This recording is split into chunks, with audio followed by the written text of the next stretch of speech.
Good day. It is December the 21st, and today we're continuing John 8, doing verses 6 through 8, and Proverbs 21.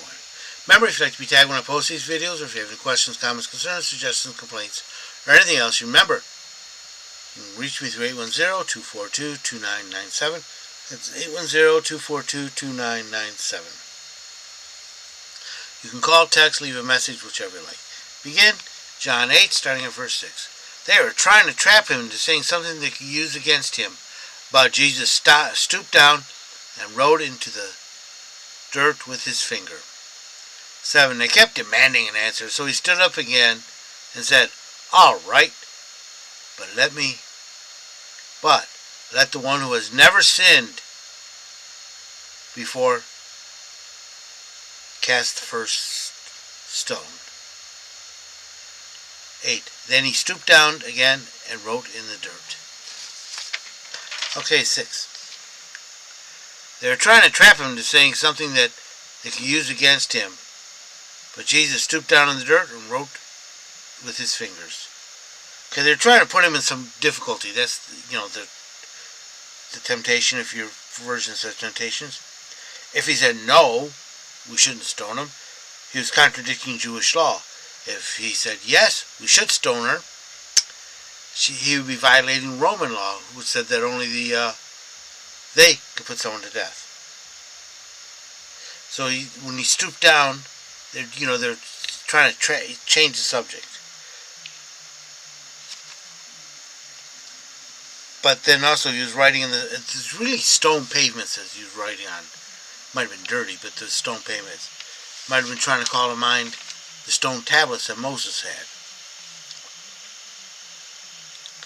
They kept demanding an answer. See, when he stooped down, he basically saying, "Look, I don't want to talk about this. Talk about something else, okay?" But they kept demanding an answer. So he stood up and said, "All right, but let the one who has never sinned throw the first stone." They didn't take the hint. And he's also saying that, who has never sinned, free from the possibility of the sin, who's impeccable, throw the stone. Let him be the first of you to cast the stone. John 8. Then he stooped down again and wrote in the dirt. He refuses to judge the woman. We're not told what he wrote, if he wrote anything. There's various guesses of what he could have written, like their sins before him, maybe written part of the law that they were violating or something. But, we are not told, so all that would be mere speculation. Proverbs 21. The king's heart is in the hand of Yahweh, and as the water courses, he turns it whithersoever he will. Think of a soaker hose in a garden, and he can move it to whatever part of the garden he needs watering. 2. Every way of a man is right in his own eyes, but Yahweh weighs the hearts. No one thinks they're doing wrong. They're thinking they're doing the best they can, but God knows what's in your heart. You can deceive others, you may deceive yourself, but you can't deceive God. 3. To do righteousness and justice is more acceptable than sacrifice.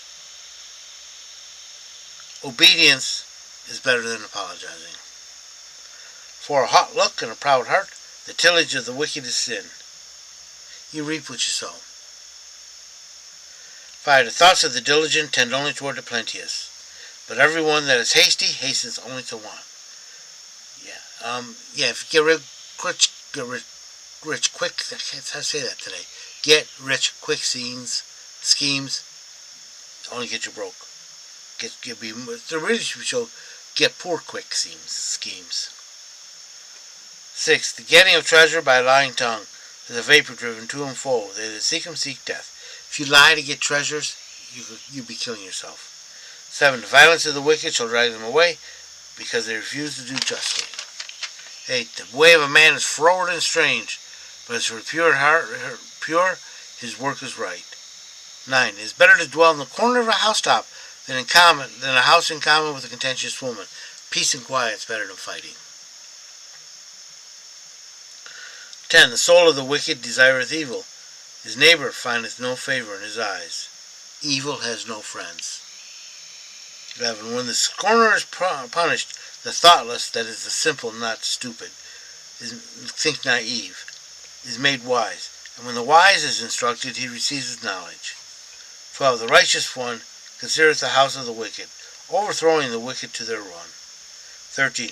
Whoso stoppeth his ears at the cry of the poor, he shall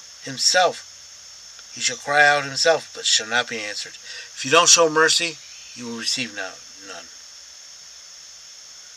14. A gift in secret pacifieth anger, a present of bosom strong wrath. 15. To do justly is joy to the righteous, but ruin to the workers of iniquity. 16. The man that strayeth out of the way of understanding shall rest in the congregation of the shades. 17. He that loveth pleasure shall be a poor man. He that loveth wine and oil shall not be rich, because it consume it all. Keep spending it. Spending money to get it. 18. The wicked is a ransom for the righteous, and the faithless comes in instead of the upright. 19. It is better to dwell in a desert land than with a contentious and fretful woman. Peace and quiet is better than fighting. 20. There is desirable treasure and oil in the dwelling of the wise, but a foolish man swallows it up, spends it, uses it. 21. He that followeth after righteousness and mercy findeth life, prosperity, and honor. 22. A wise man scaleth the city of the mighty, and bringeth down the stronghold wherein it rests. It doesn't matter, trust it. It doesn't matter how strong it is. A wise person can bring down any edifice. 23. Whoso keepeth his mouth and tongue keepeth his soul from troubles. Less talk, less trouble. 24. Proud and haughty man, scorner is his name, even he that dealeth with overbearing pride.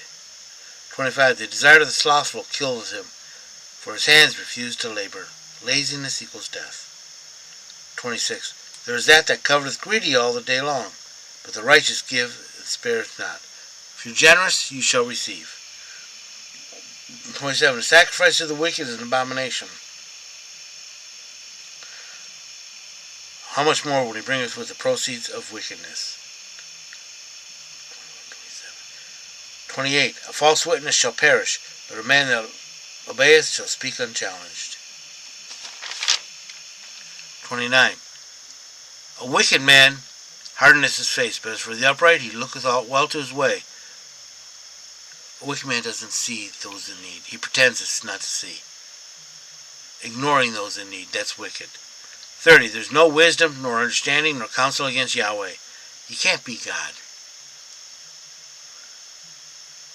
31. The horse is prepared against the day of battle, but the victory is of Yahweh. You prepare for battle, but the victory is always God's. I hope you've been blessed by this reading. May the Lord richly bless you.